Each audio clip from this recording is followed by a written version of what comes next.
বাংলাদেশের সীমান্তবর্তী ভারতের উত্তর পূর্বাঞ্চলীয় ৩ রাজ্যে আজ ভোরে মৃদু ভূমিকম্প অনুভূত হয়েছে। ভোর ৪টা থেকে ৫টার মধ্যে ১ ঘন্টার ব্যবধানে ভারতের মণিপুর, অরুণাচল প্রদেশ এবং বাংলাদেশের একদম কাছের রাজ্য মেঘালয়ে এই ভূকম্পনগুলো অনুভূত হয়।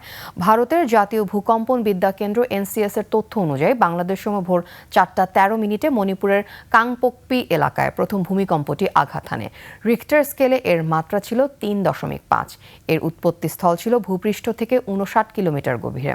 এর ঠিক ৫ মিনিট পর ভোর ৪টা ১৮ মিনিটে অরুণাচল প্রদেশ ও ভুটানের সীমান্তবর্তী এলাকায় দ্বিতীয় ভূকম্পটি অনুভূত হয়। ৩ মাত্রার এই ভূকম্পটির কেন্দ্র ছিল ভূপৃষ্ঠের মাত্র ৭ কিলোমিটার গভীরে। ভোর ৫টা ৫ মিনিটে বাংলাদেশের সীমান্তবর্তী ভারতের মেঘালয় রাজ্যে তৃতীয় ভূমিকম্পটি আঘাত হানে।